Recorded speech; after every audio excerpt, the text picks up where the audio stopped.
Hello hunters, my name is DarkHero, welcome back to my channel where we cover Monster Hunter content. I am so glad you are here, and today we're going to be talking about the current state of Monster Hunter World and how Capcom is fixing the game.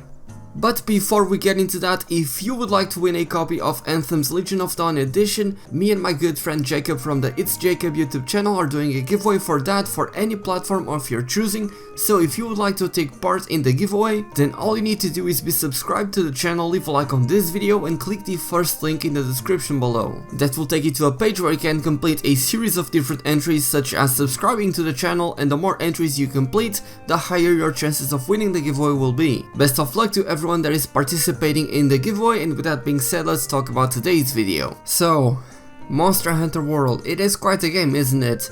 A game that has given myself and many others over 1,000 hours of playtime and will likely continue to give us many more hours to play through and enjoy the content that it keeps on providing us. A game that quickly became Capcom's biggest success, having sold over 12 million copies worldwide. The game that made people realize that Monster Hunter was a thing, a game that put Monster Hunter on the radar for so many people. Even if you never played Monster Hunter World, you would have likely heard of it because there were so many people playing it.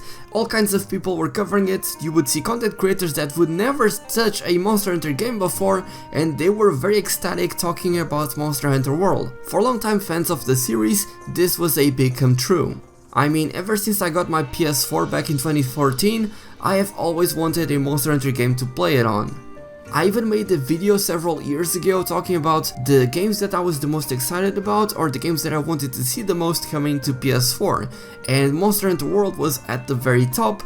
I mean, at the time it wasn't Monster Hunter World, it was just a PS4 Monster Hunter, and I'm so glad that what we got was a huge success, and I couldn't be happier with the game. As it stands, it is my favorite game of all time. That is why I cover it here on the channel, that is why I keep on logging into the game every single week and I keep on playing it. Even though we may not be getting as many content drops as we have received in the past, it is such a blast to play the game, and I cannot wait to see what the future holds for Monster Hunter World. But with that being said, I think we all know that Monster Hunter World isn't perfect. No game is perfect, true, but there are some big flaws that Monster Hunter World has, but I think that Capcom has noticed these sort of problems that the community has with the game, and they have been trying their hardest to improve upon it, and I think that they have done a very successful job at that. And that is where I want to focus on today's video. So let's start by addressing the biggest problems that Monster Hunter World has, and then let's talk about what Capcom has been doing and will be doing in the future to fix all of these problems. I think that the very first issue that the game has is its monster roster. It doesn't have a very large roster, not an insanely huge roster like the one that is found in Generations Ultimate, which consists of almost 100 monsters. At launch, Monster Hunter World only had a roster of 30 large monsters. I would say that that is a pretty considerable size for a roster, especially when you take into account that Monster Hunter Tri only had 18 monsters, Monster Hunter Freedom 1 only had 21 monsters, but some people are of course comparing this to Monster Hunter 4, and that game has 51 monsters. So at launch, Monster Hunter World sits in the middle between Monster Hunter Tri and Freedom 1 and Monster Hunter 4. But then once you start taking into account the ultimate versions of said games, especially Monster Hunter 4 Ultimate, which had a plethora of different monsters, and then like I said, Generations Ultimate, which has 93 monsters, things can get a bit out of hand.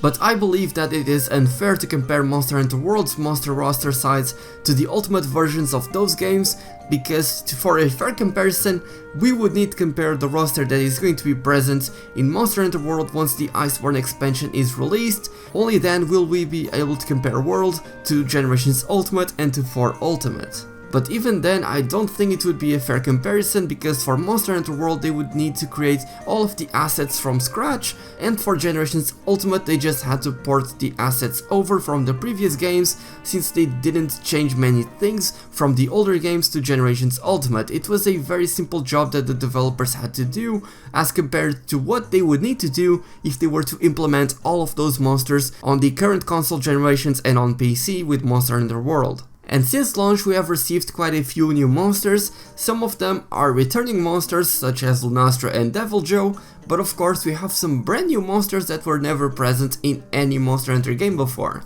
I am of course referring to Kulve Taroth, Behemoth, and the recently introduced Leshen and Ancient Leshen. With those monsters that were added in free updates, mind you, the monster count rises to 36. And all of these monsters that we have received have either been Elder Dragons or have been on the same level as Elder Dragons, which means that they are expanding upon the already existing endgame of Monster Hunter World. Speaking of endgame, that is no doubt a problem that caused many people to leave Monster Hunter World a bit after its launch. It's because of Monster Hunter World's lackluster endgame, an endgame that has you repeating the same tempered quests ad nauseum with little to no variation in hopes of getting the decorations you want. You are literally grinding away at a random number generator hoping that RNGesus will bless you with an attack or a handicraft decoration. It's a boring grind that is uninteresting and uninspired and is, what I would argue, Monster Hunter World's biggest problem. I would say that not that many people quit the game because it lacked monsters, but because there was nothing to do once you got to a higher rank. All that was left for you was for you to grind decorations, to make better builds and to get faster times against the monsters you were already fighting. And unless you are a speedrunner, that probably doesn't matter too much for you. I mean, I cannot deny that 2 weeks, 3 weeks into the game I was making better builds and getting faster times against monsters like Norgigante, getting to 5 minutes, 4 minutes, but besides that there wasn't much point to playing the game. It's fun to pick up a different weapon and try to adapt to the different playstyles, try to become a master of all different weapons, but if you are a Monster Hunter veteran then you are already familiar with all weapon types, even if they have been changed somewhat in Monster Hunter World. So that is not going to drive you to keep playing for a very long time. There were no additional quests once you got to Hunter rank 80 or Hunter rank 100, there was no secret monster that you would find once you got to those higher ranks, nothing like that. Essentially, as soon as you unlocked the tempered quests, you were done with the game. The only prospect of future content that we had was that Deviljho was coming to the game, and sure, we have already talked about the additional monsters and what they did for the game, but regardless the endgame was still pretty lackluster. We of course then got Arch-Tempered monsters, with the first one being Arch-Tempered Kirin, and those did give us a pretty big challenge, especially during the first week when no one was expecting how hard Arch-Tempered Kirin was going to be, but at the same time it was quite a disappointment because the Arch-Tempered monsters, for the most part, didn't get any new moves. It was just artificial difficulty, monsters with more health that dealt more damage. But it was cool that we got the Gamma armor sets that kept us playing for a very long time as we tried to get every single Gamma armor set that there is, so that we could optimize our builds to then be stronger and to do better against the other Arch-Tempered monsters. Only when we got Arch-Tempered Xeno'jiiva did I find the Arch-Tempered monsters to be interesting, because prior to that no Arch-Tempered monsters got new moves. Some of them, like Arch-Tempered Teostra and Arch-Tempered Valhazak, got some slight differences, but I don't believe they got any new moves added. But Arch-Tempered Xeno'jiiva was cool because not only was it a big challenge that could easily take you down with a single hit, but it also got brand new moves and you had to learn them and adapt to them. So at this point, when we are waiting for Arch-Tempered Norgigante to be the last Arch-Tempered monster that is going to be added to Monster Hunter World, at least for the time being, looking back, I think that the introduction of Arch-Tempered monsters was a good decision by the developers. Sure, the system itself is very flawed, and I think all of us can agree that this is just padding contents for us to keep playing, that's all there is to it.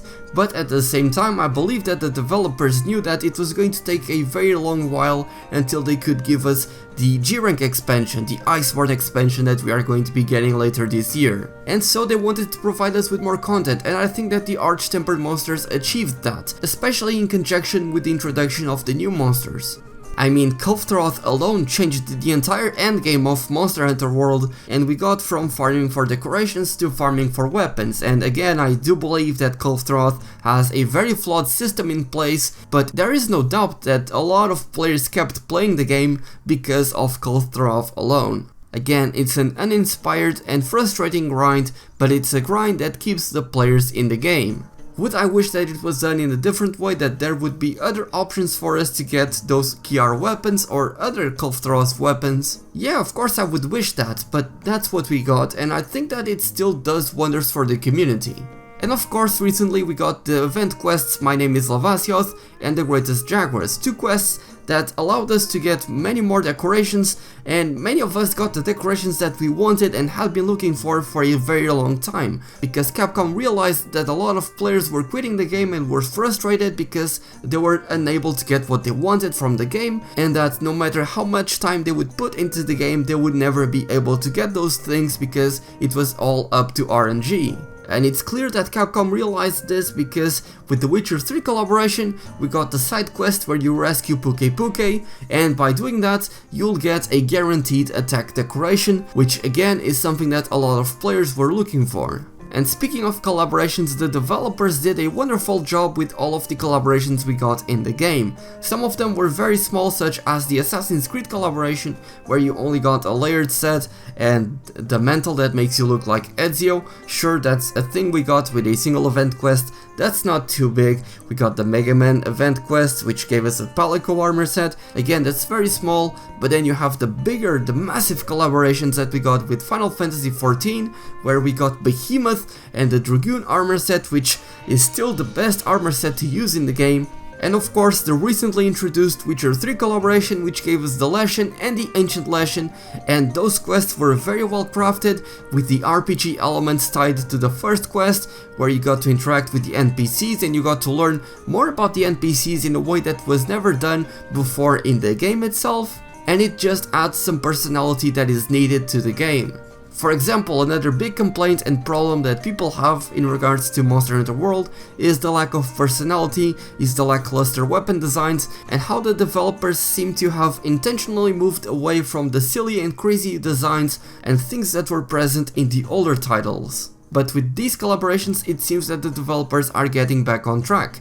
They are adding silly weapons, like the Donny Craig Dual Blades or the Brisley Hammer. We have a greatsword in the game that was a result of someone winning a contest where they got the best design for a weapon to be added to the game, and that is also going to be present in the Iceborne expansion. So yes, the developers are indeed paying attention to us, they are catering to us, and they are giving all of this stuff for free. And somehow I see people getting upset that the Iceborne expansion is not going to be a free DLC like we have been getting all of this free content, and to that I say, what are you talking about? You have likely gotten hundreds if not thousands of hours out of Monster Hunter World, you didn't have to pay a single dime to get any of the updates besides of course buying the game, and the microtransactions that are present in the game are nothing besides emotes. I mean, we live in a time where it seems that developers try to milk as much money as they can out of their consumers, and yet with Monster Hunter World, we have layered armor sets that are given to us for free for doing the most difficult activities in the game. That is the right way to reward players. They could have easily charged us for all layered armor sets, but no, they decided to give them for free. There's only a single layered armor set that you can purchase, and it doesn't even look that good. So in every way that I look at Monster Hunter World, from every angle possible, I can only see the developers, a team of developers that is passionate for their project, for their games, and they want to give us the best product that they can. Again, we had a lackluster endgame and they kept on adding upon it, they kept on improving it, and sure, we had some many flaws along the way, but it kept on expanding and there's a lot of content for you to go through basically. And a lot more is going to be added with the Iceborne expansion. And who knows if more content is going to be added to the game before the Iceborne expansion comes out, because after all we have the 15th anniversary of the franchise to look forward to, and we might see some big announcements there.